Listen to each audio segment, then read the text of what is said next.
everyone. It's July. Do we have another show in July? Is there? Oh, there is. Okay, it's the penultimate show here in July 22. So we got It's a another big show word on for the you. 31st. I know. Good word, yeah. That's word. I get one a week, and my brain stops, and that's it. That's where it's here. This is the time. So I learned a new one the other day. yeah, That's kind of related to that. It's penannular. does And that mean? penannular What does that is it's a circle that's almost complete. So it's like like that. It's just not touching yet, but it's almost complete. There's a word for Yeah, that? why what like is that used in math or like what is the I think it was used to describe a piece of jewelry or something like that. Like she wore a penannular necklace, which means like she wore a circle that wasn't like complete or something. I see. I think that's right. Hold on. Okay. Let me now it got me. Yeah, I'll ask my my mother-in-law. She's a jeweler. We'll see if you're right. There we go. Penannular brooch. Hmm. Yeah, it's like the omega symbol. It's almost. Oh, okay. Got it. Big words today. Cohh, what's your? We both brought big words. What's your big word? Floxinoxyhilipilification. Okay, and what does that mean? No idea. Great. Use that one in a sentence chat once a week. That's your homework. Good luck. Thanks for watching the show. We'll be back next week with 3 more words. It's going to be a good one. Thank you for being here for dropped consonants. Yes, exactly. Zeke, what have you been up to? How you been? Everything good? Been good. I've been really good.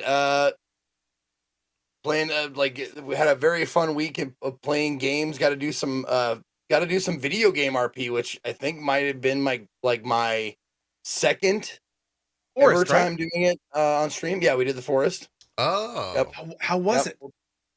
It was wonderful. It was super amazing, but also like it's one of those things where if you watch a stream of it, sometimes you're like, man, it seems like really easy. Like it's really relaxing. It's mentally it's taxing. It's exhausting to do it the whole time, for right? multiple hours to play a different character. And that's like, I get like much respect to anyone out there who does like every day, either doing video game RP or RP of some sort, like whether they like have a persona that they portray every day. Yeah. Like, oh damn, dude, that's like, I've done tabletop a lot, and I know how emotionally and mentally exhausting that is. But I didn't know it was going to be that way with a video game as well. But it definitely was, and it was a blast, dude. It was so much fun. Nice. Was that a one day thing, or was it multiple days? No, it was for Izzy Soul is a 100-month sub in my channel, and for their game choice, they said, I want you to do some video game RP, and I was like, okay, I'll try and put that together. I'll do my best, and thankfully it all came together. It took a little bit, of doing because scheduling and all that kind of shit. Sure. But I got Classy Packs and Milton T. Pike won. I don't know if you pronounced the one, but got both of those guys to come over and RP with me, and it was just a hoot the whole time. So not only will you take game requests for your 100-month subs, but you will take like event requests. Yeah, absolutely. I mean, if it's within my power to do it, and I'll do it. It's cool, not. Man. I mean, you don't get to tell me to wax my ass or something. No, I won't do that. Oh, come on, man. My 100-month is coming up. Yeah, like that's me and Cohh. We're just going to have you double wax. JP was going to do front. I was going to do back. Yeah. If it's low impact, like if I don't have to do a lot of setup, like this was probably the most amount of setup I'm willing to do for one of those 100-monthers. But I mean, yeah, if you can think of something like whatever, like the funny thing is, I don't think anyone's chosen to specifically do a co-op game with me. Like I've done a couple of multiplayer games, and I asked them if do you want to join me? And they're like, oh, sure. I'm like, isn't that why you did it? Like, don't you want to play a game with me? Oh. Yeah, I feel like that the idea of playing games with a broadcaster for the longest time is not.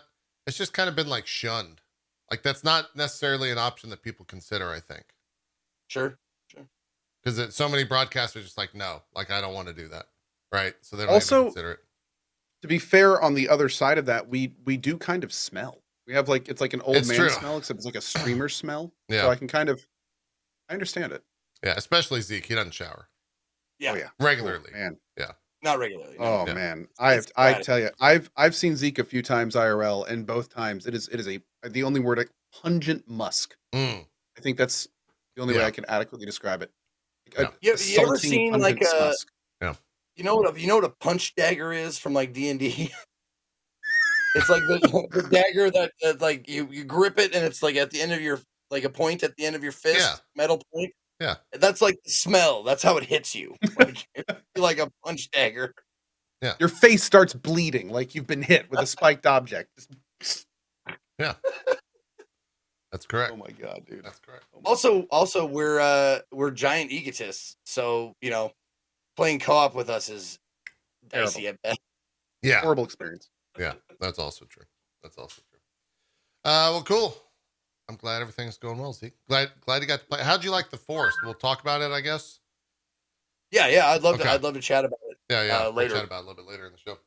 Cohh, how's everything going with you? Good, man. Fucking along. Getting my little bit of games in that I can in our slight break. And yeah, just chugging along, man. Life is very busy right now, but I'd have it no other way. So Cool. all right. Cool. All right. Glad to hear it. What are you busy with? Oh yeah, what are you busy Like with? IRL stuff? Yeah. Zeke's Yeah. calling you out. Yeah, we've got like a big outbuilding that's being built. That's been all sorts of stuff. We have like multiple home repairs going on. We got this house middle of last year. Mm. That basically it's a great house. It's a huge house, but it definitely came with some issues. So we've been, So you didn't working build our way that. through that. We did not build the house. No, it was Okay. it was an established house. It's basically our dream house, except the fact that it wasn't like taken care of for X amount of years. So we're having to like get everything back in order. We did some renovations and just a lot. It's a lot. So we're basically doing like everything that we can now. We're taking like a year, 2 years, completely fixing it up, doing the upgrades we want. Because too many times in our life, what's happened is we've moved into a house, like done what we need to keep it going, but then right before we move out, we like do the improvements and fix it up all nice and everything. And then you put all the money into it just so you can sell it. Yeah. And it's like this time we're finally deciding to do the reverse of the whole thing. So we're trying to get everything up. We want to be in this house forever. So we're doing all the big updates and stuff now, and we're hopefully going to enjoy it for a long time. Nice. That's the way to do it. Although home renovation sucks. We'll just getting that out there. Don't do it. Don't do it. It's bad time. Yeah. Bad time. Yeah. A lot of time and money. We've got a kitchen reno coming up. So that's fun. I did that. Are you having well, yeah, I'm sure you're having people come in and build it. Our kitchen reno took about 10 months because they were just bad. It was good for like 2 months, and then the kitchen was like half complete for about 8. So yeah, we the kitchen renovation we want to do is pretty extensive, and they've already warned us it's going to take a long time. Yeah. So we're making plans. We use our kitchen all the time with our 3 kids, every single day, multiple times. So we think we figured out what to do though. So we're working on that right now. That's good. Yeah. Have materials gotten easier to come by these days? No, like it's in fact, worse? here's the thing. So the housing is everyone market's doing insane. it now? Housing market's insane. It's still insane. It's Yeah. coming down like a little bit, but it's not, all the way there. So basically what's going on now is not only is the housing market still nuts, but a huge amount of people are building, especially in the area that I am right now. It's on fire. So that means 2 things in particular. That means that materials are insane. In fact, there's numerous places around here that are so there's literally numerous places around here where there are just like half finished houses standing because materials got so crazy that they just stopped building the house. Like you'll see Jeez. like an entire foundation with like pipes coming out and everything, just sitting there and has been sitting there for years because it's too expensive. So there's that's going on, and then the other big problem is workers. They're like every job and every crew is backed up for like literally a year because there's so many different ways they're being pulled. So it's a lot. It's a lot. Yeah, absolutely a lot. Yeah, I didn't know it had gotten worse, but I guess that makes sense because why not? Right? Like, why wouldn't it get worse after no one was doing anything for a while there? So, yeah. Dude, and it's so surprising. Like, I got like a replacing just the wooden fence around our house and yard, right? And I got the first estimate and I was like, 12,000 what now? Yeah, wood's pricey. I'm gonna get at least 3 more estimates. Yep. 13, what? 12,000 sounds good. 12,000 sounds good. When we moved in, we cleared out almost 8 acres for my wife to have one of her pastures, and we're currently working on getting the quotes for fencing that in. Ooh. For her horses. And that's not just normal fencing. That's ranch fencing. It is a thing. It is a thing. Yeah, that's not gonna be many things. Get those sponsored streams. You know, when Cohh starts doing a Raid Shadow Legend sponsor, that his fence is getting close to being done. That's the no. Yeah.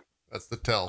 That's exactly what I'm thinking. Like like for the past month and probably for the next couple of months, I'll start any sponsored stream I got with like, welcome to my fence. This is for my fence. Yeah.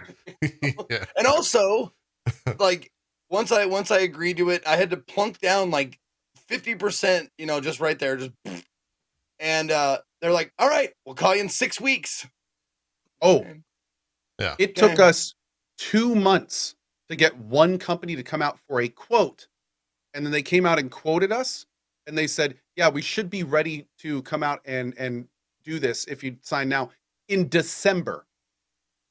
And it's just like, jeez, how busy are you? Yeah. Like, oh my God, man. It's a big company too. It's just everyone is so slammed right now. It is wild. It is wild. Yeah. Wild.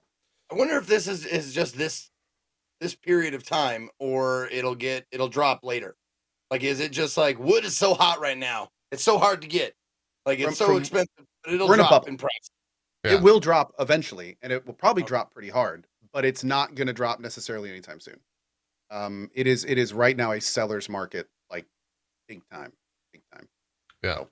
So, I've owned my house for less than a year, and we have already been informed that the value of our property has gone up 20% in our area. Yeah. Not including any of the work we've actually done. And that's like the whole area. That's just not like, that's not my house. It's the whole area. It's crazy. Absolutely crazy. No, you just got to keep telling yourself the same thing I'm telling myself. It's like, I'm just going to add that to the price of the house, the fence. Like, if I sell it, I'm going to add that to the price. Oh yeah. Yeah. Oh, invest it. Absolutely. Anything I put in, like, if I put in a new, like, just a new bolt in my I don't know, faucet or something, like, why are you selling your house for, $500,010? Would you like to see? Because I could show you the bolt that you'll be getting inclusive this to your bolt purchase. Was 10 cents. Congratulations. This one right here. Yeah. It's all investment. But it is Cohh's right. It's a bubble. Eventually it's gonna burst. It's not gonna be a fun burst. I'll say that much. Oh, it's the thing is though, is it's this is one of those situations when it's a very mixed bag, because there is going to be a burst on real estate. It is eventually going to come down. Yeah. But the thing is although that will lose a lot of people the value, there are also millions and millions of, and this is not just in the States, by the way, this is all over the world. There's housing issues, especially like Canada and a lot of places in the EU. There's a huge amount of people that need that burst to happen so they can get a good home. So it's like, it's going to suck when it happens, but at the same time, like this is one that needs to work its way through and happen. It's been a problem for years. It's becoming more of a problem every year. So yeah, it's coming. Everyone knows it. It's just taken its sweet time to get here. Exactly. Yep. That's and welcome to us economics. Eating up minutes. Yeah. Because gaming, it's what news would call a slow news day, a slow news week? I'd say it's a little dry right now. Yeah. Yeah. I mean, it's summer. Gaming is always dry around this time. Like July is where sure. games go to die. That's just you get like one big release or maybe two if you're lucky every year.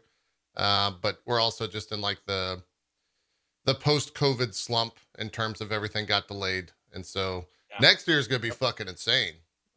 Stuff that was rushed came out early this year, and the stuff that is delayed is coming out later this year. So right now we're in this really thorough no man's land for releases. Yeah. And also being a streamer, if this is your job, this is your paycheck or whatever, you like it's still tough, but you remind yourself every year, like summer has a slump. There's a slump in subs, so you expect it. Yeah. And every year I'm like, shit, forgot to expect it again. And I look, damn it. Okay. We'll pick it back up in the fall. Okay. You'll be fine. Yeah. It'll pick back up. People start going back to school. People stop traveling. People start watching streams. That's the whole deal. That's how it goes. Don't worry. By then we'll be in our recession. That's also true. That's a real. Yay! That's a real thing as well. Yeah. So can't wait for that. Yeah. We'll see how that goes. There was a little bit of news this week. 2 Twitch items. That shared ban info, or the shared ban thing, finally came out, or officially came out, I should say. So close. Cohh, I have to admit, our conversation in Slack, I didn't actually realize what you were saying, and I thought you just generally meant no, not without reason. And so I was like, well, that's kind of a prickish thing to say. Then I realized, he means no.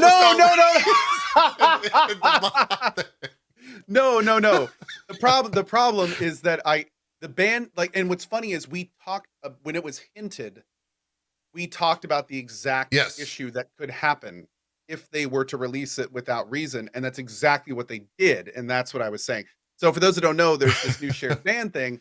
But the problem is that it doesn't tell you why those people are banned in other channels. Yes. And that is such a huge issue, because that means, for instance, years and years ago, I jump into Cobalt stream thing. I'm a brand new streamer. I'm doing copy pasting of a block of text that I'm spreading around to some gaming communities. I have advertising my stream. I'm not paying attention. I accidentally Control V in Cobalt Streak's channel, and I drop my little paste of "come watch me on my Twitch channel," blah blah blah. Cobalt Streak mods obviously immediately ban me. Yeah. Because I made a huge mistake, right? Today, if I were to have done that, like somebody told me earlier, that basically would have been like a mini cancellation if Cobalt was shared amongst the other streamers that I followed at that time. So one mistake could have led to like literally being banned everywhere in that social circle if everyone had shared ban lists. Yeah. So without knowing the reason, like it's without being able to see why somebody banned somebody, it's, for me, I hate saying it, it's almost useless, because there are so many reasons that people get banned, and there's no way that all of yours line up with every other caster. Granted, you may have the situation where, like, you're in a relatively small group of casters and you all have the exact same set of rules and bannable offenses, and you communicate with each other about this stuff. Maybe you have a shared Discord, something like that. But that's just not the reality of all streamers in all situations. And that would also take a lot of time to manage and things of that nature. So it's unfortunately, like, the system is awesome. I am super glad that this is here. I just hope to all that is holy that they're not done making it, because with just like one little extra step of us being able to view why the person was banned in the channels they're banned in, would make this system go from like basically unusable to basically a staple on Twitch. Like, that would be amazing. Yes, that would be incredible. Like, the first thing I would do is basically go to like everyone I know and be like, let's do a ban list share. Like, let's do this. But in its current state, I'm not sharing with anyone, and I don't plan to. I want to make it like, I want to say this for everyone in my chat. Timeouts are not bans. So don't have to, don't go on your permanent record. It's like, that's like getting let off with a warning. A ban is like a felony, would be a felony on your record. But like a timeout in my channel, I just hand those out like candy. I'm just like, I ban for fun. Yeah, a ton of streamers. I ban for fun. I let people ban themselves for fun. Yep. And also, that's another thing that I'm not sure about with this system. If you get If it banned tracks for it. fun in a channel, and then that auto bans you in other channels, I does don't. it then unban you if that person unbans you? So does it Because actually? if it doesn't, then that then joke bans are a thing of the past if you have a shared ban list. Because Does that would be it? incredibly yeah. Oh, I can't get into the settings of this. So I don't. Does it actually auto ban you from the channels, or does it just immediately mark them as I think you suspicious? can set it. I Okay. think you have a So behavioral. there I is think a you have a setting where it behavioral just option. bans. I think. Okay. Because I think the default is that it's a Warning. this person's suspicious or something like that, and that only shows up for the broadcaster. But yeah, part of me also wonders if there's some like legal issue with them sharing chat data from stream to stream. Like if whatever that is it GDPR? Is that There's GDPR, yeah. and there's I always forget the exact name, but I think it's called the right to be forgotten, which is a Okay. big part of GDPR, which is why the chat history on screens and persistent manners is such a big deal. Because Yeah. theoretically, the idea is that at any point somebody can contact Twitch and say, I want every piece of evidence ever pertaining to anything I've said to be removed. Right. And Twitch would have to say, okay. And as far as I know, the right to be forgotten. Yeah. So as far as I know, as long as Twitch kept that, like bans and logs or logs and lists are just fine. Like they just have to give the ability for people to, on request, remove all that information off of their platform. Yeah. Again, from what I understand, this is all legalese law stuff, though. So yeah, I mean just keep that in mind. Anyone listening to us, that might be the biggest issue as a complete outsider and someone that has zero knowledge on this of why Twitch can't include reasons across channels. They already have logs, so I mean, like but they're not sharing them there actively across channels, is what I'm saying. Like, is the act of sharing that information against GDPR? Because it's taking it from one channel, it's taking it from one entity to another entity, I would think. I don't know. Again, not a lawyer. I would think that Twitch would probably have to have a legal person look at that. I don't know, man. I don't know. Again, as far as I understood, all logging and stuff is fine as long as the person is given an avenue to remove it from the site if possible. And if somebody were to do that for Twitch, I'm assuming that would remove it from the entire platform, not just like one channel or two channels. Like sure, their entire presence would be removed from the platform. If they're even complying, I don't even know if they have to comply with that stuff. Like in their current state, who knows what outs they've figured out? You know? Yeah. I don't know. But you're right. Without the reasons, now with that context, your message in Slack makes a hell of a lot of different. Yes, I should have been clearer. Sorry about that. Yeah. Well, no, chat like helped me get there a day or so later. Like, oh, I think you meant that. Oh, okay, that makes sense. I'm also, frankly, in my and I'll just say it bluntly, in my channel, I'm like I allow full backseat gaming in my channel, and I'm also super relaxed compared to most other streamers in terms of how you can berate me before I ban you. So with that being said, like it's a huge deal to me to know like exactly what a person did before I just remove them from the channel. And I think a lot of other streamers feel that way. You know, if JP doesn't necessarily want to remove someone from his channel that I banned in my channel because he was being a dick to me. I mean, sure, he might have been being a little offensive to me, but that's between me and that person. That doesn't necessarily mean that he's going to be a dick to JP. Maybe he's super nice to JP because he likes JP more. And in that case, it's like, why would you ban him from his channel? You know, like it's a weird situation. It's a weird situation. And I think that also, there's also the opposite of everything you just said, where people will be like, yeah, be nice to everyone, right? Like, don't be a dick. Yeah, that's some people true. are just get the fuck out. Don't be a dick or get the fuck out. So it really just comes down to the information is crucial there, because without that, it's all or nothing both ways. So you gotta like figure that out. One single person in your chat can be the life of the party in your chat and lead to great discussion and offer great advice and do everything you want them to. So just the idea of blanket removing people without knowing why is a scary concept. Yeah. Yeah. So we'll see. Hope, like you're exactly right. Hopefully they, at least comment on that and say why they can't, or why they will, or when they will, etc. I'm hoping it's just they wanted to get out a base system and they're going to be working on it and stuff. That's the hope. Fingers crossed. Yeah. Hopefully we'll see this iterated on and improved and have features added in, because it is a great first step. Like, it is the premise of the system is fantastic. Yeah. No, I want to, like, I would love to share ban lists with everybody I possibly can. I know there's a 30 limit I think you can share. Yep, that's the max. But I don't think it'll affect me. I think I want it because it'll read like, oh, just the funny papers in the morning. Be like, all right, let's see what your reason for banning it. That's great. Shout out and thank you to Ron. There is no auto ban system for the first part, so that you can't even turn that off. And your feedback has already been forwarded to the team. So yeah, he was saying that in my chat as well. Appreciate that, Ron. That's fantastic. Yeah. No, I'm right there with you, Zeke. I think that there is. I think honestly, where the value, Zeke, for someone like the two of us would be getting on. Sorry, I pointed. It's reversed. Getting on Cohh's list would be that Cohh has, 3 to 4 times, sometimes 6 to 8 times the audience, right? And so just the scope of people that could cover that may or may not come to our channel, since we have a shared audience, would be much more beneficial to the two of us. And so big streamers definitely have a little bit more of value to getting into their shared ban list ultimately. Also, eventually, if you, for instance, keep dropping F-bombs in my chat, eventually the bot will just auto ban you. Yeah.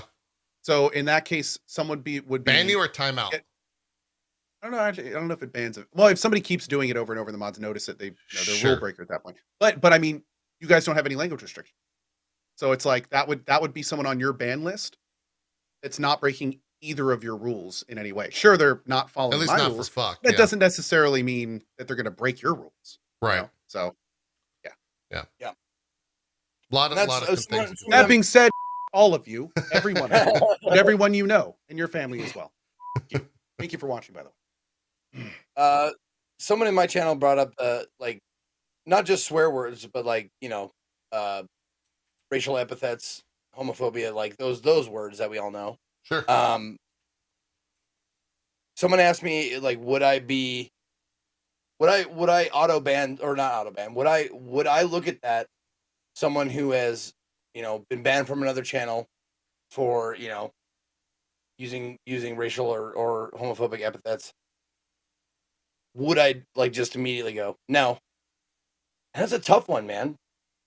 It's like I wasn't there. I don't know the situation. I know situationally it's probably 99% inexcusable, but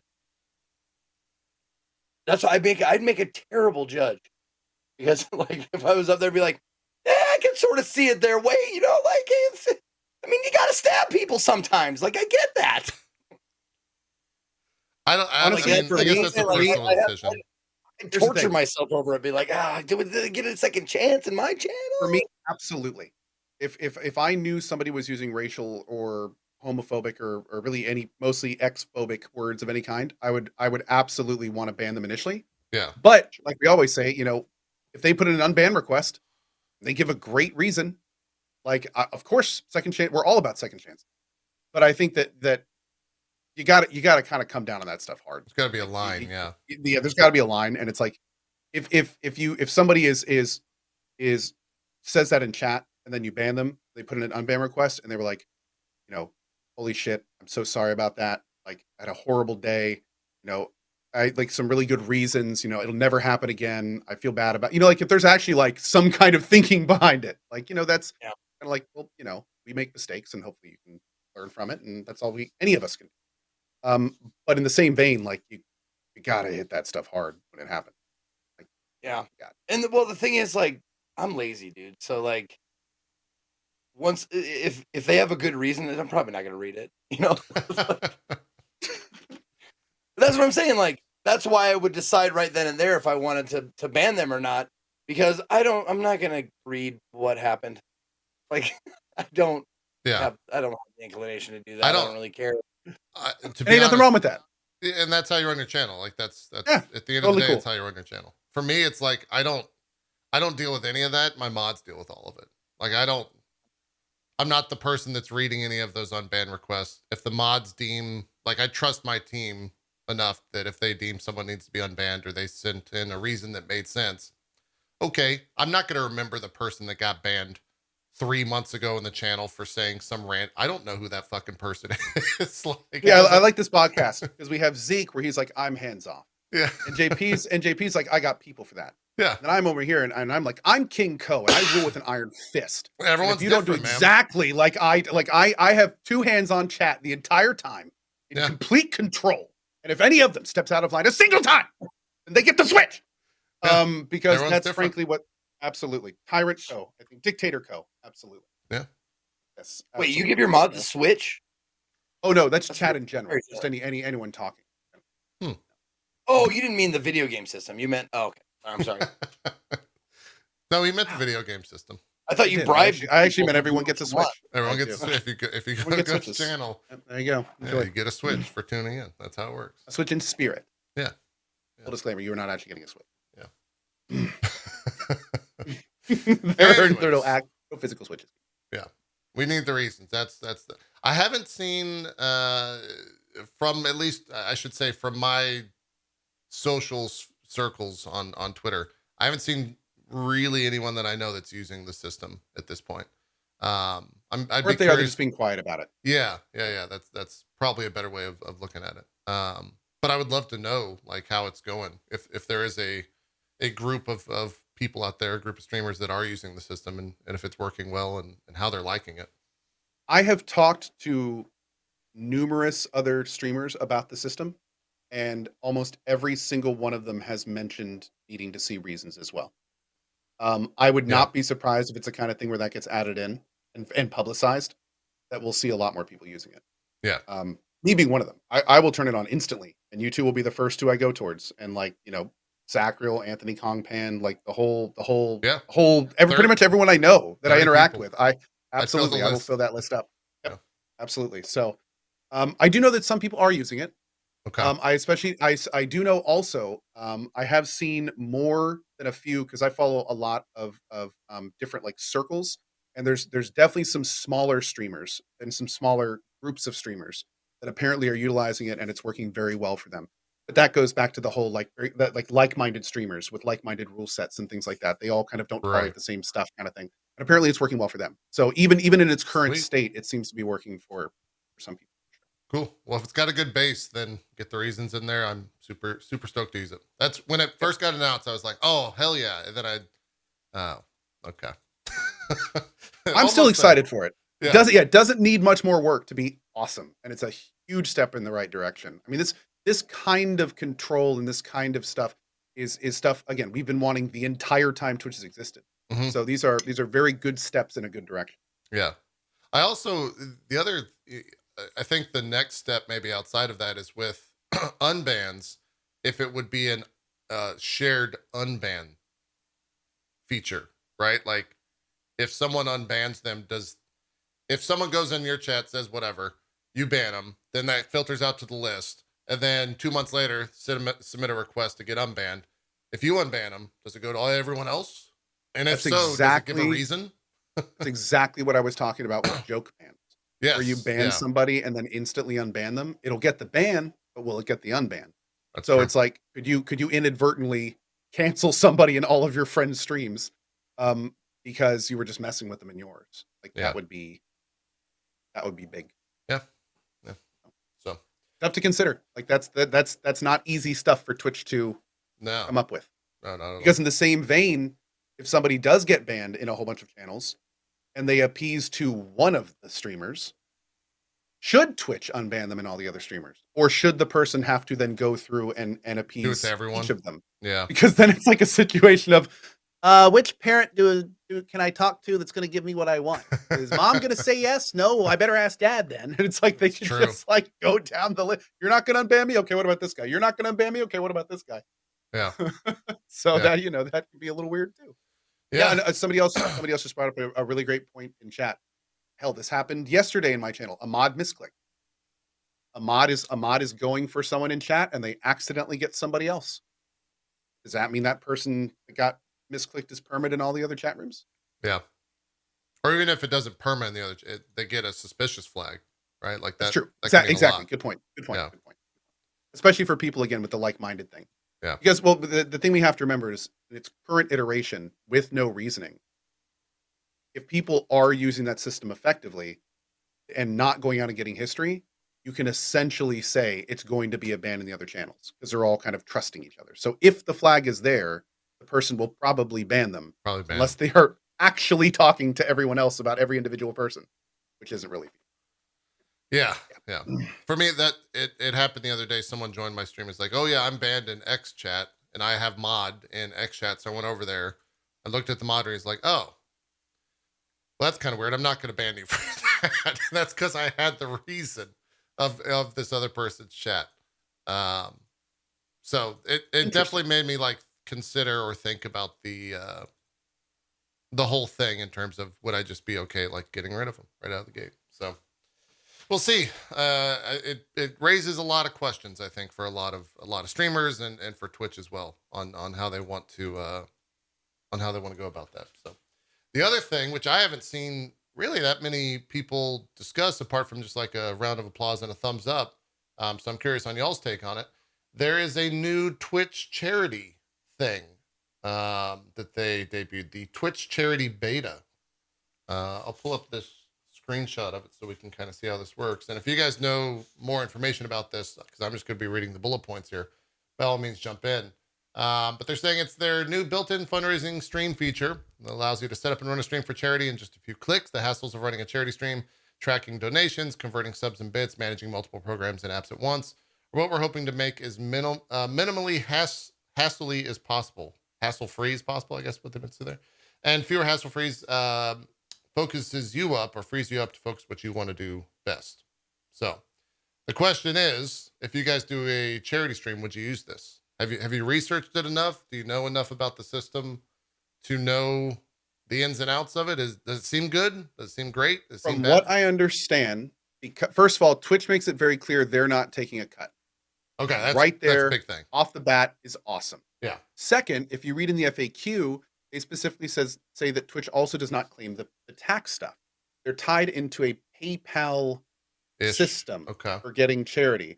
And from what I understand, using that system, you can actually get the tax incentives of the charity to the person who actually did the donation, which is also fantastic. That's fantastic. The other really PayPal giving fund.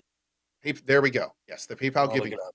So from what I understand, if I set up the charity via the Twitch system on my stream and Kismar in chat donates $100, then he can then claim that $100 on his tax as a charity, which is huge. Like that's a big deal. Yeah. One of the main reasons, one of the Wild West things that used to happen is Twitch streamers would accept tips to themselves and then give that to charity, and that has all sorts of tax problems doing that. So that's a nightmare. The fact that spots are great. Here's what I'll say about this system.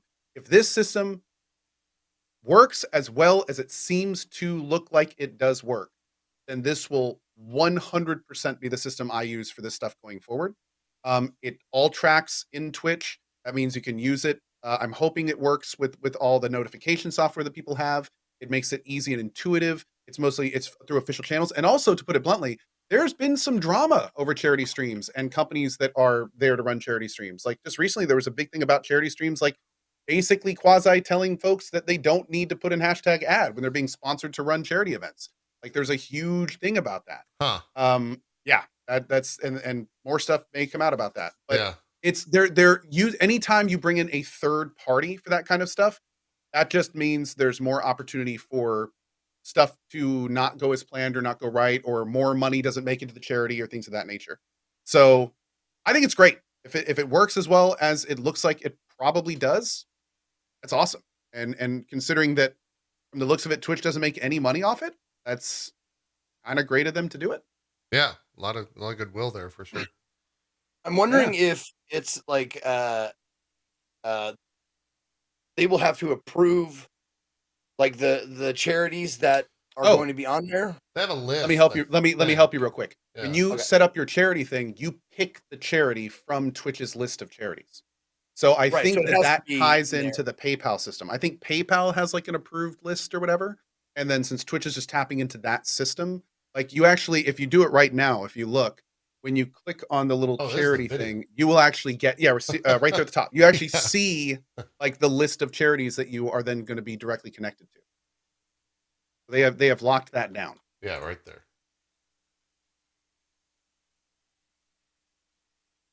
Cool. So if so, Yeah. that's my question is like, if you want to, raise money for Timmy's kidney, like to get his, pay for his transplant or whatever, that's not going to be on there. It's established. That would not be charity. Yeah, that like the charity that this is for like tax write-off charity. Yeah. Like it's not for fundraisers, which are a completely different thing. Like fundraisers are not charities most of the time. Like GoFundMe's and things like that are generally not charity. Those are raising funds for something. And also not write-offable. Oh, don't say that publicly. That's why I have an accountant, because my accountant goes, this is not a charity, dude. Like, oh, okay. It's good. It's good. Yeah. Yeah, that was my only question. So it has to be like a charity in the eyes of the government and taxes and that kind of stuff. Plus, it has to be approved by PayPal. Giving fund, or whatever you called it. Yeah. There you go. Okay. So there's a list of pre-approved ones. Yeah, I'm sure. I really hope like a lot of like this works out and a lot of charities like jump on and get like approved and get their names on there and stuff, because this would really, really streamline the process. Absolutely. And we wouldn't have to go through like not that the other like third party sites haven't been great. What's the one that like is most like often used? Tiltify is probably one of the biggest. Tiltify also Tiltify does have a really good rep. For the record, that is not one of the ones that Tiltify is done really good. And also they also let you basically choose how much you give to them when you do the donation stuff. So I mean, I'm hoping a company like Tiltify can find ways to make a system like Twitch's work for them and maybe transition into like charity facilitation, because I mean, there's still lots of room to help streamers run charity events outside of just doing the workhorse of moving the money around. So yeah. But it'll be nice to have just like, alerts, widgets, whatever just baked in. This right here alone, just seeing the little thing above chat, like that's awesome. Like that's such a simple thing that's huge. That kind of thing gets tied into mobile. Yeah. Like the fact that it's always in people's faces. It's a very cool system. Yeah. Very cool system. And it looks... and yes, for the record, you have to scroll all the way to the right, but the Cohh's new fence foundation is on there somewhere. That's true. Man, fuck that, dude. I need it more than he does. Competing charities. There we go. It also looks like it's only available for some streamers at the moment. So it seems like it's a small amount, and then they're going to start adding more people to that. So do either of you have the button yet or whatever? I don't. Let me see. I think I got all my information on the left, right below viewer rewards. Yes, I do have that tab. Nice. Huh? How many? Choose your charity from a list of registered 501c3. There we go. Switch on the fundraiser. Start it up, and your viewers can easily make donations to support the charity through your channel. Donations are safely and automatically delivered from PayPal Giving Fund to the charity. Subs and bits will go to your channel, not your fundraiser. So, yeah. Sure. It says right here on the screen, your donation goes to support the charity. Twitch doesn't take a cut of donations. And at the bottom, there's a link to the PayPal Giving Fund on PayPal if you want more information there. How many charities, if you scroll through, do you see is supportable? I see 4 at the top. It might be. I only see 4, but there's also a search bar. So maybe search for charity name or keyword. If I just search for A, it does look like there's 4 right now. There's Direct Relief, St. Jude, the Trevor Project, and Able Gamers. Okay. So it does say the Twitch community supports these great causes and many more. So I'm not entirely sure. Yeah, I wonder how difficult. If you hit the category drop down, categories are going to be animal and pets, arts and culture, children and youth, community, crime and justice, disaster relief, employment and professional associations, environment, and faith and spirituality. So it looks like they TV have. VCR repair. Or get your diploma. Sorry. Wow, that is a dated reference. I love it. As an old guy joke. Old guys 35 and up. 35 and up might get that joke. Nice. Oh man, that whole commercial is burned into my brain. Yeah. But anyway, yeah, it looks like they have big plans. Looks like they have big plans. I wonder if there will be what was it? It was labeled as faith and spirituality. Huh. Wonder if that'll get pushed back at all. Like, so also, I wonder if there's a tab at the top called My Fundraisers. So it looks like you can track it. Uh-huh. Yep. I wonder, does it have any knowledge or information there of like, ooh, if you go live, do you toggle that on, or is it auto on if you're doing a fun, like how does it? Under discovery, it says, let's say, I'm kind of hesitant to do it because I don't want to. Yeah, don't like next to each of the charity blocks, there's a button that says Create Fundraiser.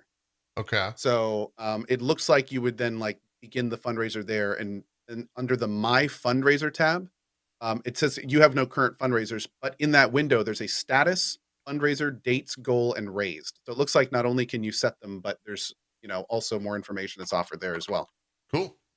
Also, quick note, it does say here at the very bottom of the My Fundraiser page, donations are typically tax deductible in the US, and donors will be emailed an official donation receipt issued by PBGF for their records. That's great. That's probably one of the biggest reasons to use that. Yep. So cool. Does that is that US only, or can anyone, as long as you have a working credit card, support a charity stream in that fashion? Does it say anything about that? Oh, no, it does not. Wonder how it that does works. say donations are typically tax deductible in the US, but I mean that makes sense. Yeah. It does link all the time to the PayPal Giving Fund terms. So maybe the PayPal terms is pretty long. Yeah, I'm seeing if they put anything in the Twitch blog. I just think it's kind of funny that I'm actually doing a charity drive the entire month of July, and I don't have this goddamn button yet. Well, you wouldn't be able to use it anyways. I know, I'm kidding, but like, yeah. I'm trying to see if it says like if it's US only in this help article, but the help article is pretty long. So you can pause your fundraiser in the My Fundraiser tab on this help, according to this help article. Then you can restart it. You can delete it. It doesn't say anything. I didn't see anything about it. I guess that'll be the first test whenever it does get used on if non-US people can use it. I am definitely planning a charity event at some point later this year, and will most likely be using that. I'm honestly, I don't know why I wouldn't. Yeah. Barring how many good features it seems to have. Yeah. So. If it's locked to US only, would you still use it? You mean like only people in the US could donate to the charity? To it? Yeah. Like, I don't know why that would be, but could deduct taxes. I personally, no, I think he means donate to the charity at all. Oh. Yeah, I think just utilize it at all, because I don't know how that works. I think that's the case. Okay. But if for some reason it was, considering I'm like at a pretty 50-50 split because of my time zone between EU and NA, that would be a huge consideration. It would be rough, yeah. But I don't think that's the case. I do not think that's the case. Yeah. Cool. We'll see. I mean, if it was something like that, I would imagine that like all the current charity organizations like Tiltify and stuff would not be accepting donations from anywhere around the world, and they absolutely do. So that's true. I think it's okay. Yeah. Oh, okay. Barry just pinged me and said that at the moment the charity thing has no API support. He's already contacted people for the user To be voice fair, stuff, that's totally normal with every new Twitch feature. It is. Yeah. So, but wait. So Barry, just to be clear, in a case like that would mean that we could not use our notification system for it. Like there's no API. There's no API to connect to it. Yeah. That's man. what that means. Okay. Yeah. Hopefully that's made available. Oh, wait, that would also mean that like none of the third-party notification software could? That's correct. Yeah. If there's no API to have them communicate, then yeah, it wouldn't Oh, work. that would definitely that's a big issue. Yeah. He's already got And even a even Tiltify and that stuff has that support. So right. He's already got yeah. a user voice up on Twitch about it on his Twitter. If anyone wants to go and Oh, vote for that. an So an API is basically the system that lets third-party programs get information from, in this case, the Twitch system. So an API would be what an API would allow my custom notification system and many other people's on Twitch is to get the anyone's. information of, who's donating, how much are they donating, things like that, which is the only way our notifications work. So yeah, it's basically like it's a open door for information for programs to talk to each other. Yeah. Yep. Direct connections to applications. Cool. Those are the two big Twitch items. A lot of NFT conversation this past week on kind of both sides of the NFT world. Let's start with the bad. Did you guys see the Square Enix stuff? They finally introduced NFTs into the world of Square Enix. Okay, I heard about it. Can you give us all the details? I will give you the rundown. I'll read the article verbatim. Silicon Era is where I'm reading this from. So, debuting on the Square Enix store, the Bring Arts, which is a brand name, Cloud Strife is a brand new Final Fantasy VII action figure. Unlike other Cloud Strife action figures, this new Bring Arts Cloud Strife is directly patterned by the character's appearance in Final Fantasy VII. Cloud's face and hair have a more anime-like appearance and simpler shapes. His clothes are brighter, and the accessories are chunkier, and the more realistically sized version, even seen in Final Fantasy VII Remake. They post some images of the statue. Looks cool. Looks great. And then it says, as a value add for cryptocurrency enthusiasts, or a value subtract for crypto skeptics, all purchases of the figure include an NFT-based, quote, digital certificate of authenticity. This certificate is a token registered on a blockchain operated by Engine, E-N-G-I-N, a service partnering with Square Enix to create NFT collectibles based on Final Fantasy. A more expensive Digital Plus version of the figure includes 2 NFTs. You get the certificate and a, quote, digital version of the figure. Buyers will need a special app that gives them an Engine-managed cryptocurrency wallet. Given the volatility of pretty much every blockchain product, Square Enix product page for the figure includes a warning that buyers may lose access to both NFTs in the event that Engine disappears. The Bring Arts Cloud Strife figure isn't the first time a physical product has been paired with an NFT, and then they kind of go on to a little bit of discussion about that. And then it says the Bring Arts Cloud Strife is available for pre-order with an expected November 2023 release date. The standard figure that comes with 1 NFT is $129.99 USD, and the Digital Plus edition with 2 NFTs that includes the Digital Plus version of the figure cost $159.99 USD. So that was how Square Enix decided to... Captain speaking, the airplane may disappear at any time during flight, but you all signed a waiver saying that was okay, so we might arrive in Denver or we might not. Yeah. So that's a thing. Wow, man. That's where So Square Enix is the NFTs with the 1 NFT option are just literally NFT certificate of authenticities. It's the certificate of authenticity that generally comes with a statue when you buy it. So if it's like a limited run, that's what they're giving you in NFT form. So theoretically, you could sell or trade the certificate of authenticity, but not the actual statue. So you would hold the certificate saying something is authentic to something you don't actually have to be authentic. Sure. Yeah, I guess that checks out. I guess. That's a thing. And then you could also, if you get the $160 version, give them... You could always do that. Nobody sells their things, though. That's the point. The whole point of NFTs is that you're trading and like moving them and selling them. Like that's the point. So, like, here's the figure. This is the Digital Plus edition. Caution before purchasing. And then they go into all the, I guess good on them for at least putting that, but the whole thing's kind of ridiculous. Okay. Somebody said trading is not the point.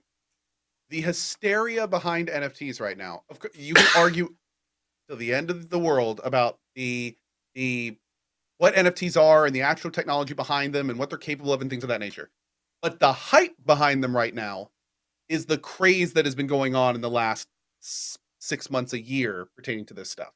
So you could absolutely argue that it has nothing to do with buying or selling, and that's not what NFTs are for, depending on how it is.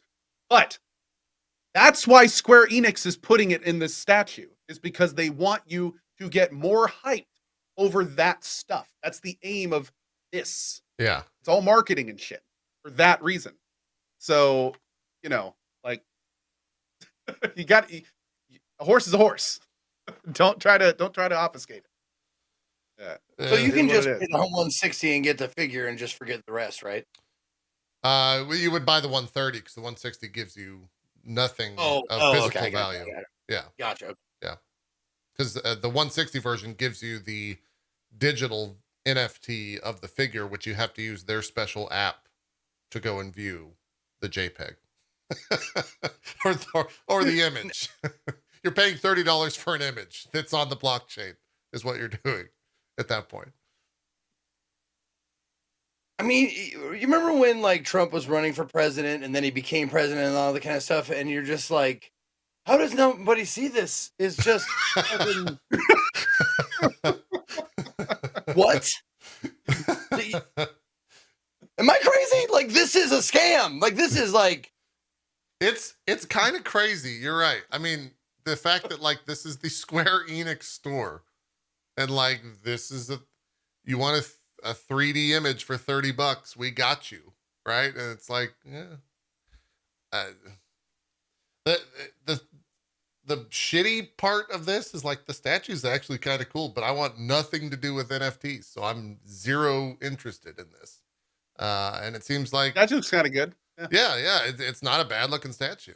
It's just at the same time, if you buy that statue, you're promoting all of this garbage. 100%. Yeah. Which is why I normally would have probably bought that statue, to be blunt, and now I'm not going to touch it with a 10-foot pole. Yeah. Someone in my chat says, "Hey JP, could you right click and save that image pic right there?" You can. You could save images. You could definitely do that if you want. Yeah. How, like, here's the question, and we won't have the answer. Can you buy it without the NFTs at all? No, there's only two options. There's the standard, which comes with an NFT of the certificate of authenticity is the NFT. And then the digital plus version is one with a 3D model. So no matter what, you're getting an NFT. they need the digital, standard, and then just statue, and it's like $20. Yeah. Yeah. My big question is like, how does Japan feel about NFTs? Like, I don't know. That's a good question. As like a country, what their feeling is on it. But to speak to what you were saying, Cohh, I think they would charge more. So it'd be like 130, 160, and then 200. No non-NFT version 200. Oh. Like nothing is on the blockchain. Nothing has to. $200. You get the figure, and then we shut up forever. Okay. Somebody with kanji as their name, which means I believe them, says we hate it with a burning passion. Okay. So thank you, Aki Kankan. Speaking for your nation, we will, as our official Japanese Drop Frames ambassador, we will take that. We will take that as face value. Thank you. Great, fantastic. Yeah, it's wild. That's and like it's wild for so many reasons. It's wild, one, that it exists, kind of like what Zeke was saying. It's wild that like Square Enix is the one that's pushing that first in the industry. Like is it though? I don't. Maybe I'm wrong. Square Enix as a company has not the best track record of deciding like make money or do good to the gamer. Like I don't know, man. I mean, I guess you're speaking from the Deus Ex fan base there. So Yeah, a little bit. I guess that's And maybe where that's coming from. and other things. I mean, Yeah. they're kind of like the Square Enix is to Japan what Ubisoft is to France. You know, like it's isn't Ubisoft French. I want to say Ubisoft. Yes, yeah, they are French. Yeah, like you know, they kind of show through their actions that the company and the health of the company is kind of worth more than let's go with anything else. Yeah. I guess my preconceived honestly, good feelings. analogy. I give you top marks for that analogy. I agree with it. Yeah, I guess my feelings towards like Square getting in the way with that. Maybe you're right. Maybe it does line up. Because I was going with like I'd figure like an Embracer Group situation would be the first to dive in on this, but or like a Cock Media would dive in on this. But maybe you're right. Or nope, I'm wrong. We're both wrong. Konami would be the first one to really dive in on this. That's where they might already be doing this shit. I mean, to be honest, they were doing NFTs before they were cool. Yeah, from a pachinko machine. So I mean, they were doing their money making schemes way before these other companies are catching up to Konami right now. Yeah, they do some pachinko NFTs. Yeah. So, well, I guess I don't know. Maybe the first of many. We'll see how it does. I guess. If you want the statue, you're getting an NFT, so there's not much you can do about it. So here's a question. Ubisoft kind of publicly made their foray into the NFT space with Quartz. Mm-hmm. And they were going to do it with Rainbow Six. And I remember hearing that the Quartz stuff didn't really work out too well. Like there wasn't a lot of big hype when it came out and stuff like that. Yeah. I even vaguely remember saying that I don't know if it shut down. Here's my question. Let's see. What happened since then?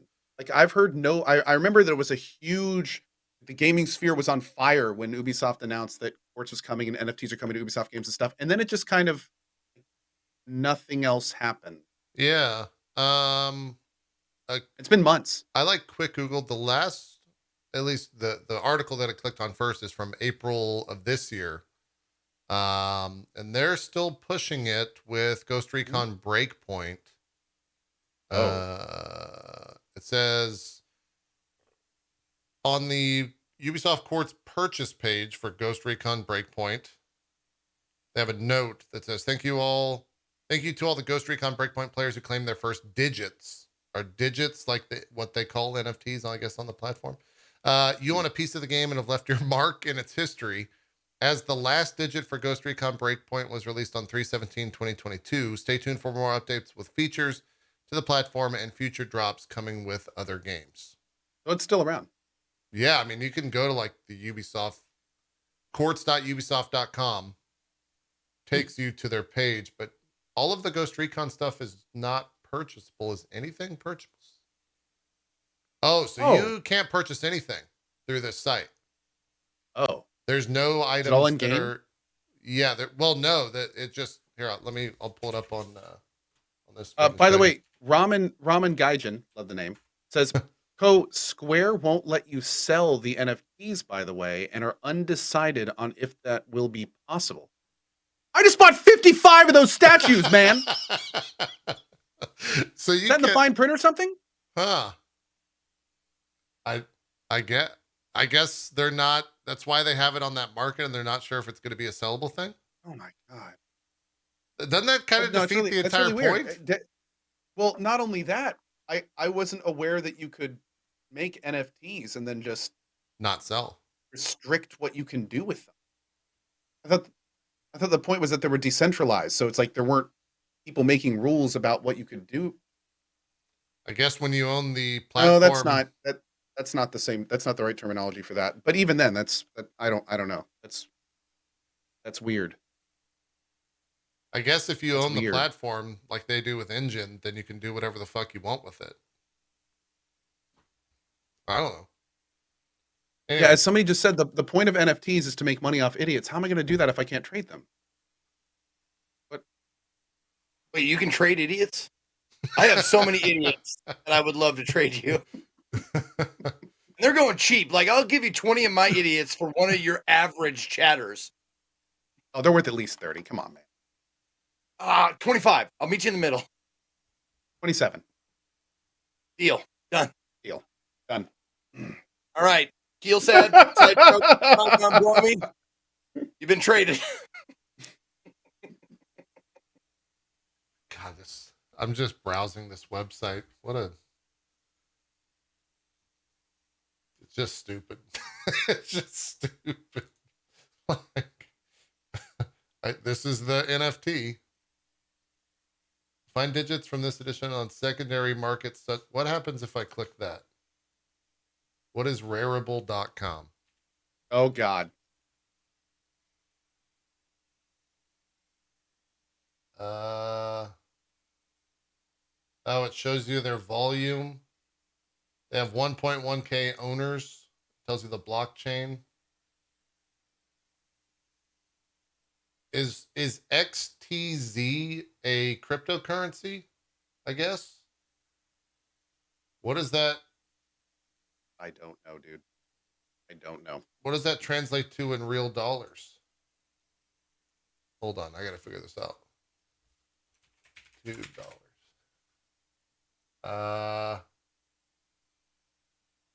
It's $11. Is what this is. So this thing right here, number 860 of the M4A1 tactical gun from Rainbow Six is 6.5 XTZ or $11.05. I gotta get off this website. I gotta get away from here. I feel just like Check your phone. Check your phone right now. I bet you got several emails. Yeah, I feel a little scummy being on there. I bet there's someone at your door right now ringing your door. Like, yeah, trying to solicit. Like, we saw you were on a website that you found interesting. Oh, well, have I got an opportunity for you? Jesus Christ. Well, on the opposite side of the NFT debacle, discussion, whatever, Minecraft came out and they said, fuck off, NFTs. We're never going to use you. You're not allowed to utilize any sort of NFT or blockchain technology with anything related to Minecraft or mods or skins or worlds or persona items or anything. And I think all of this started because someone was trying to there was a mod in the Minecraft world where they were trying to utilize NFTs. So I think that's why Mojang came out and said, like, no, we're not doing any of this. I don't know the full story on that, but I think that's where it started. So good on Minecraft for coming out. And it doesn't surprise me that, someone was trying. The mods for Minecraft have always been a interesting situation from people or mod creators, content creators that are involved in that whole process, trying to make money off of their whole system. It's called NFT World, I guess was the mod. Let's Google that and see what NFT World is. What is NFT World? It's a It's a fully decentralized, fully customizable, community-driven, play-to-earn gaming platform where world owners... Oh my God, so many buzzwords. Yeah. Oh, Jesus. Where world owners can create their own... Oh, we're not done. Cohh's got it. We're not done with the buzzwords. Cohh, we're not done with the buzzwords. You got to come back. We're still buzzwording. He lost his headphones. Okay, we're not done with the buzzwords here. Let me continue. Where world owners can create their own limitless metaverse games or experiences for players or exclusive communities within their worlds. And they called this whole thing a step backwards when Minecraft banned NFTs. Fair. Also, in other news not related, NFT worlds have collapsed since Microsoft bans the NFTs. An NFT world is now only worth a single cent. Great. Yeah, that's how that goes. Jesus Christ. What an absolute shit show. I think that's it in terms of NFT news for the week. thankfully. But yeah, two sides of the spectrum. Square Enix is in. Microsoft/Minecraft says we're out. We're done. We're not doing this. What else was there? Not How long? how How long long for what? till NFTs are no longer talked about and then they're talked about again like VR, like virtual reality, like how because there was like it pops up in places like lull and then a huge spike and then a lull and then a huge spike. I'm guessing that's how NFTs are gonna go. NFTs will start to get talked about again when it starts making people money again. And Yeah. they're not making nearly as much money as they were. They are still making money to some people, but the amount of people making money is like basically like somebody joked about this earlier, but they were absolutely right. NFTs originally were making money off of idiots. And I don't necessarily mean idiots as in generally stupid. I mean people that were ignorant to the idea of what NFTs are and what they represented. So there was a NFTs burst onto the scene. A lot of people not really understanding what was going on, put a whole lot of money into it. A lot of people made a lot of money. And now over time, people have started to, as a society, we've had a generally large amount of people kind of wisen up to the situation. And so there are not nearly as many. I don't like calling them stupid people. I think that that's a generalized term, but there are people that are far less ignorant that are now not putting nearly as much money into NFTs. The entire market has slowed down to a crawl. Yeah. So when will we see NFTs come back? One of two things needs to happen. Either the general knowledge about NFT needs to somehow go way down, or it needs to be introduced to a whole new population that is willing to put a huge amount more money into it. There's really like, if you look at how the system works, that's kind of the only thing that's going to happen, because it's not like the technology is going to get remarkably better. It's already pretty much doing what it's supposed to. There's not like new NFTs are going to make a lot of things explode and get bigger again. It's just not really. Yeah, it's going to be interesting, but I personally don't really foresee that happening until like one big thing that I saw someone suggest in chat just a minute ago, and this is the exact thing I'm talking about, is if, for instance, if they start making sports NFTs and then all of a sudden a huge amount of people that are into sport start pouring money into it. Like that's a situation where those could get big like again. trading, they package it exactly. like if the sports community starts treating NFTs like trading cards, like that could happen. And I'm sure there's all sorts of other similar situations where huge fan bases could somehow get hooked into NFTs. But here's the thing though. Most likely the trajectory is going to be exactly the same, where it's going to start huge and then people are going to realize what's going on and it's going to kind of hit a cliff again. Yeah. So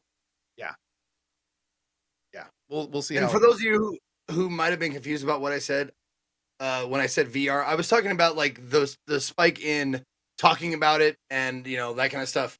That's all I was talking about, because VR like went like this and then it went and no one talked about it, and then it came back up again and then no one's talking about it again. That's all I was talking about, not VR itself. Okay. Yeah, VR. You're absolutely right. You're absolutely right with VR, because what happens is every time it goes up, something big comes out or gets announced. So like the next big up thing with VR is going to be when we start getting pricing and products for PlayStation VR 2. And then it'll probably go down again. And then all of a sudden Index 2 will come out. Yeah. And then it'll go down again. So it's like, it comes in waves. Hopefully eventually mainstream VR will be a thing, but it's going to be a while. It's going to be the kind of thing where consoles are going to have to be coming with headsets for like $10 more. Yeah. So that's going to be when VR is going to be a big thing. That's decades off. If that whole Square Enix thing does well, I could totally see a world where Nintendo somehow tries to figure out a way to make Pokemon and NFTs work, or Pokemon and Amiibos work. And then it might, like, young people, young kids that buy that stuff could maybe make it blow up again. But I would hope that it gets squashed by the community outright. But I could totally see Nintendo doing that shit, especially with the Amiibo stuff. Think so, with this kind of like maybe anti-consumer, not Pokemon, but yeah, as it is. I could see them roping it into the NFT stuff right out of the gate. That would be like their test. And at the end of the day, it doesn't matter, if we're talking about it bad on a show or if the internet's talking about it. It matters if people buy it or not. So if that Square Enix thing sells, other companies are going to follow suit because there's money to be made. I like how chat's like, They're already doing it. They're physical NFTs called amiibos, and you're not exactly. Yeah, you're not wrong, but it's not an NFT outright. There's not a it's not. There's not a virtual it's a version of similar that premise, NFT. but it's Yeah. not quite the same. Yeah. But I mean, the idea of them substituting NFTs for amiibos and saying, like, instead of buying a physical amiibo, you buy this NFT, and then we put a system in where you can scan that NFT into your Nintendo game, and it gives you an item or player that you don't Yeah. normally have. What if you could have that amiibo on your Switch as a 3D item, and you could play with it as a 3D item? Like, wait a minute, can't? Oh, I see. I could do see it. what you're saying. It's a closed. You get a closed cool platform. statue though. Fair. Yeah.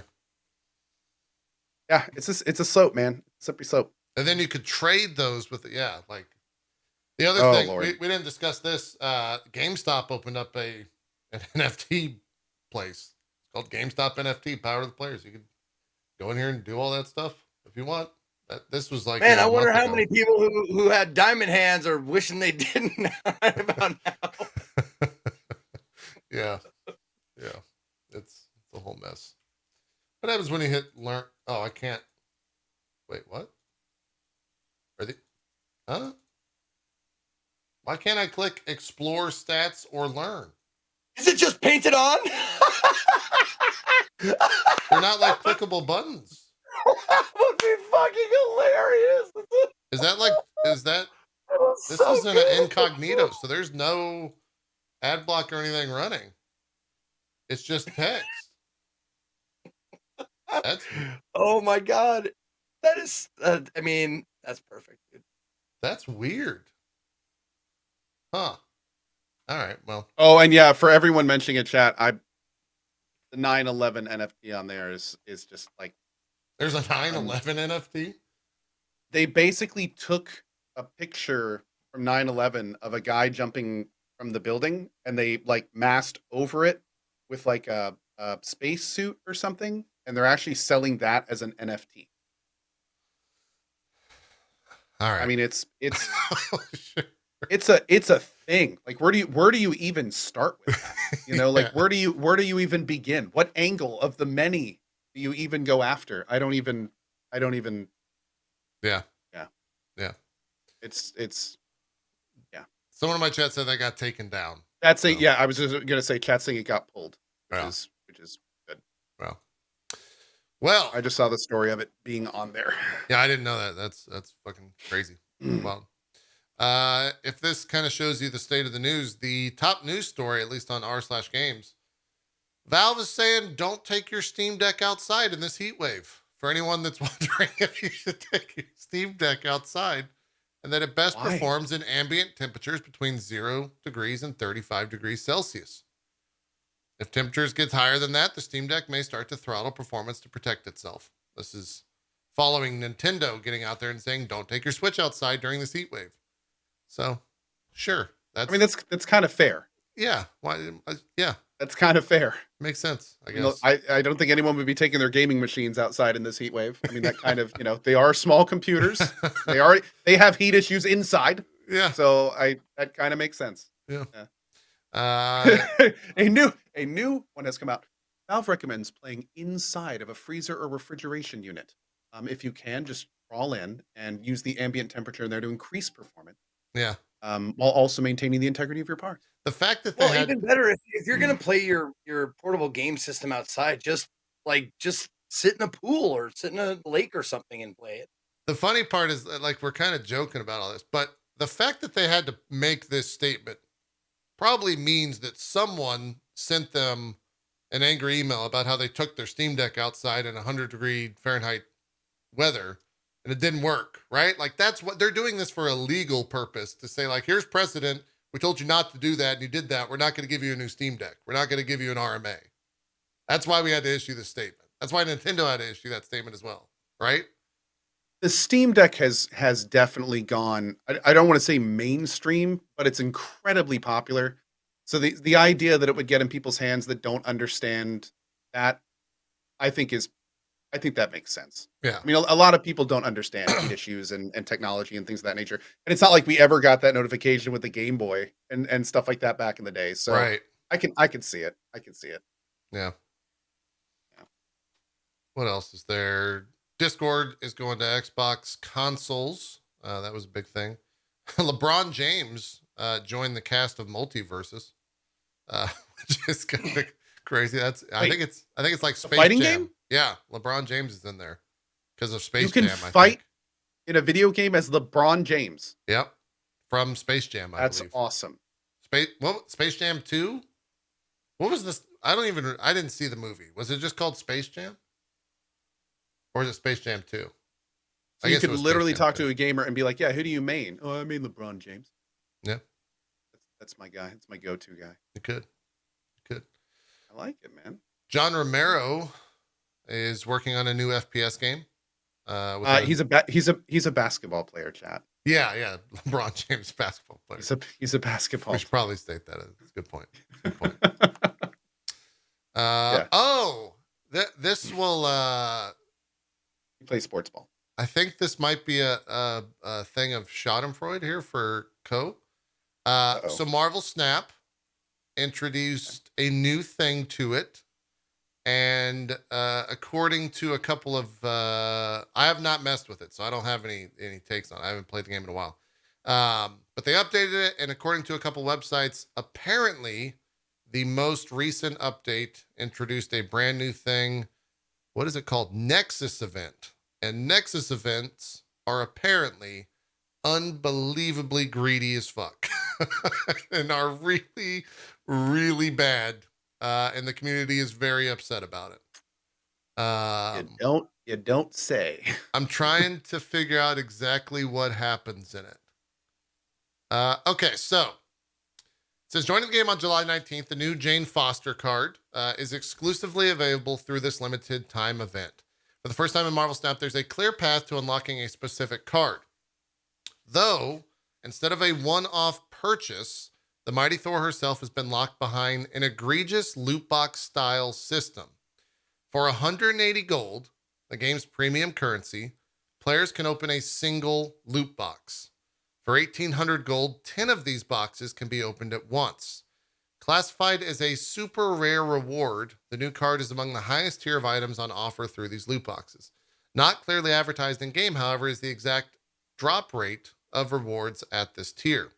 Only through navigating to an external link can you be notified of the mere 1.5% chance of acquiring a super rare reward.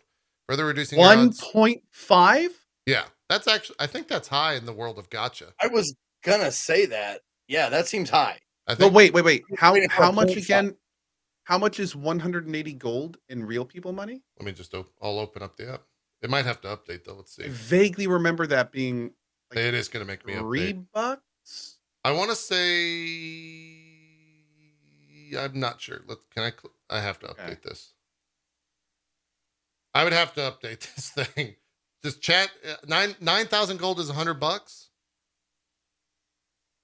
So what is that about? Is that $2? Okay. $2 for a loot box? Is that about right? So if it's a 1%, it's $1 for 90 coins. Right? Yeah. So if it's a 1% drop, 1.5, you would need to open guarantee that. They go on to open. They don't do the math. Okay, let's hear it. For those with limitless funds, there is a pity system in play, guaranteeing at least one super rare drop every 50 attempts, roughly the same as $115 USD. With the ultimate case of bad luck, you're looking at approximately $450 USD to guarantee all 4 super rare items in the Nexus event. Just to make matters even worse, the in-game store fails to offer gold bundles at specific amounts required for the Nexus event. That's very true. 180 gold for 1 spin cannot be directly purchased, nor can 1,800 gold for 10 spins. As though it wouldn't have been bad enough without this hurdle, players are forced to spend more than necessary just to amass the right amount of virtual currency, akin to the long-panned Microsoft points of the Xbox 360 era. Instead of coming in at roughly $250 per roll of the dice, the minimum purchase is $4.99. Instead of just paying over $25 for 10 rolls, the minimum purchase is $30. In every possible sense, developers are actively nickel and diming their initial player base. It says with 2 Nexus events penciled in for each month, players could be spending in the realm of $900 USD to attain the latest cards, as pointed out by content creator Jeff Hoogland. So there you go. They weren't making enough money, and so or they were just trying to wait and bait and switch this. To be clear, is it out now? Yes, I've got it right here on my phone. It is officially out. No. The app is not officially out. It is not officially out everywhere. It's officially out in the Philippines and New Zealand. So wait a second. There's a limited time event happening right now, and the app isn't out?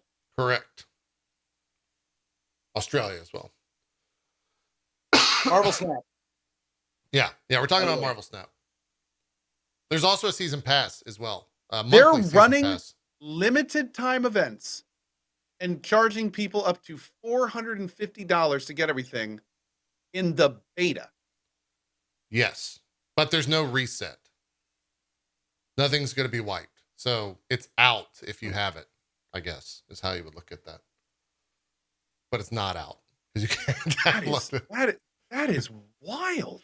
Yeah. And for the record, I meant beta only in terms of release structure, not necessarily that they lose their items. I just mean that the game is not available to everyone. You're right. Dude, this obviously means they're going to do it again. So the whole idea of it being limited right now and making people feel like they need to spend this money right now. The Nexus, of course, every month there's 2 Nexus events, which is what these things are called.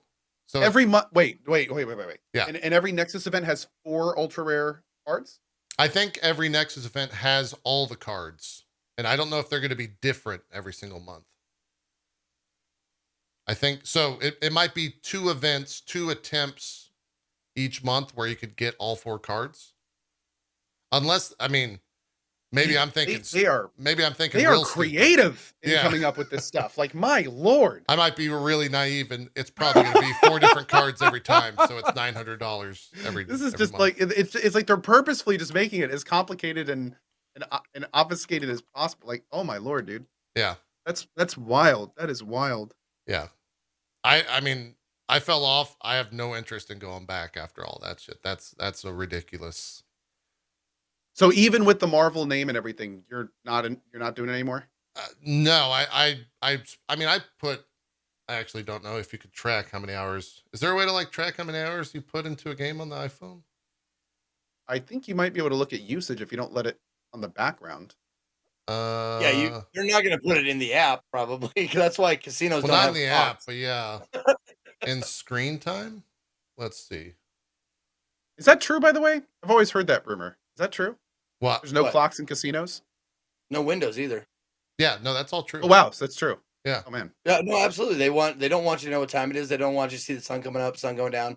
Yep. Nothing like that. I mean, if you're by the entrance, of course you can see, but like if you're in the bowels of the casino, it's a maze. They want you to get fucking lost in there. Yeah. And like, well, guess I'm not going back to my hotel room. Suppose I'll sit down and play some more. Oh yeah.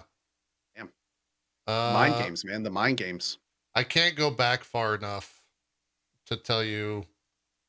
July 3rd through the 10th, I had 6 minutes in the game, but you can't do it by month. You only do it by day and week on the iPhone, so I don't think it tracks all that stuff. Yeah, I think I put like 40 or 50 hours into the game total. So I got my time out of it, what I wanted in it. And then the like meta became a little bit came a little stale. Just say your collection level. We'll know by that. I put a lot of time into it. My collection level is, I think, 956, which is pretty high. A lot of levels. Yeah. But yeah, the whole Nexus. Did you get a little dopamine hit for every single level up? Oh, absolutely. Yeah. You get a new card at some point throughout all those levels. That's how you unlock the cards. That's a lot of dope. It is a lot of dope. That's a lot of dope. Oh, Ben Brode made a post 3 days ago on there. Ben Brode is creative director, chief development officer on the game, formerly of Hearthstone. He said earlier this week, we shipped the latest release of Marvel Staff to players and launched in New Zealand and Australia. With that release came a new monetization feature we wanted to introduce and test Nexus events. It's clear that a lot of you are disappointed with Nexus events, and we hear you. We missed the mark on this. Internally, we have discussions around the next steps and how we can act on your feedback. We're here for the long run, and we're focused on creating a great game that is fair and that you'll love. Stay tuned to hear more from us. I love we missed the mark. Like, we tried to completely dick you, but we missed the mark. Yeah. Oh, sucks. Yeah. It's like too fast. Someone's sneaking up behind you with a sharp stick, and you turn around. It's like, hey, I missed exactly. On that one. My bad. Hold on. Hold on. Turn around again. I'll try it again. Hold on. I'll be more sneaky this time. I promise. I hear you. I heard you turn around. So I'll try again. I'll try to stab you later. It's one thing to say, like, your comments of what the fuck are you doing with that stick?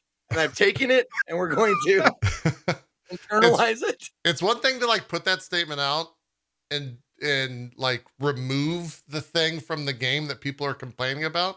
And it's another thing to like put that statement out and do nothing. Like they did nothing. Right? Like, they didn't touch it. You could still spend this money. We call that damage control. Oh, 100%. That's the PR term. Well, just straight damage control. Damage control would mean you would like fix the issue. They just put out a statement. They didn't fix anything. Oh my Lord. That's crazy to me. I wonder where that ends up, where that game goes. If they like make it cheaper or something. Or... We are so sorry. Yes. It really is.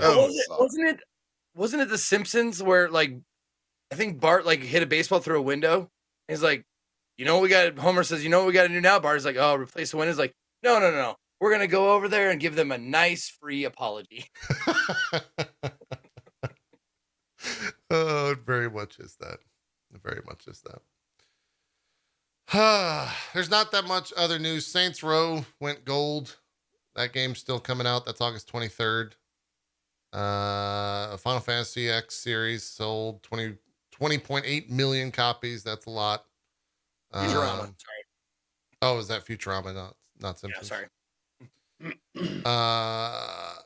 Bungie had a pretty interesting lawsuit. They're suing a Destiny 2 player for dev harassment, hacking, and overall just being a shitter. And they're just straight up suing this person. Is that in the official brief? The actual like the legalese in the thing is pretty interesting, because they go on to be like the guy. They essentially say in legal terms, which I would have to find. They basically say, yeah, this guy sucks, so he bought hacks so that he could actually be good at the game. That's why he bought, because he was so terrible at it. Due to a deficit in skill, the claimant then seeks out illegal activities. Yeah, it's if you want to try to find that and have a deep dive, the lawyers, like the way they wrote it is pretty hilarious. When it came to suing this guy. Bungie's been doing a lot of like suing lately for all their hackers and whatnot in the community. Felony douchebaggery, that's right. So Zankty says he threatened the devs and their families. Yes. Oh, he was a complete piece of shit. Oh, yeah. Okay. So this is like actual threatened, harassed. This guy's probably going to get. Yes. Yeah. Okay. He streamed all of it as well, so they have like actual proof, I think, of him like doing this. How old is this guy? I don't know. Probably is it like a kid or is it like a? Oh, man. Who knows? Enough to be able to be sued. I think. Yeah. I think there's an age limit for that. Wow, dude. Pretty messed up. I think that's it though. We can move on. We can take a break. Threatened to burn down their studio. Yeah, I think that's what it was. That was like the straw that broke the camel's back for the lawsuit. Wow. Yeah. Wow. Okay. Really, really messed up shit. Turns out words mean something. Yeah. He's about to find out the hard way. Yeah. Hopefully it sets some sort of precedent so that people don't just do that to every fucking game studio in existence. Well, I mean, and also it's really unfortunate because Bungie is also dealing with the thing just a couple months ago where, you know, there was this person that was feeding Reddit information over years, like actual dev perspective on a lot of the changes. And it got to the point where I think he was trying to justify one of the changes or talk about one of the changes and the community just jumped on it. Yeah. And they started being a complete just complete saying unacceptable things to this guy. And it got to the point where Bungie stepped in and they said, he's never going to post again. He's and all that information you've been getting from him over the years, never again. And like that's when what's the guy, damage04, I think from Bungie, thinking right. He goes on Twitter and he's like, we're basically appalled by this behavior. Like, we're trying to make this game fun for you. This guy's been helping you out, and this is what you do. Like, yeah, they've been dealing with and I say they've been dealing with a lot of this. I don't mean they've been dealing with it like they've been getting it. I mean they're stepping up and doing something about it. They're starting to actually deal with it. Yeah. So it's a good step to take, honestly, because a lot of times devs get just so much just unacceptable hate from their way for decisions they make in their games. So it's good. It's good to see one of them kind of really step up and be like, we're not going to take this. From a company standpoint, if you got, supporting your devs in that way is fantastic. Yeah. Yep. Absolutely. Yeah. All right, let's take Bungie literally turned their car around. They did. They absolutely did. Yeah, that's very true. Let's take a quick break. We'll come back. We got a cat game to talk about. I think Cohh's. Did you finish the cat game, Cohh? Is it done? Okay. We'll discuss that. I know Zeke's been playing a bunch of stuff. We'll talk about the Forest RP. And we'll get into all that after the break. So don't go anywhere. More drop frames coming up right after that. We'll see you in about 5 or 6 minutes after the break. Bye-bye.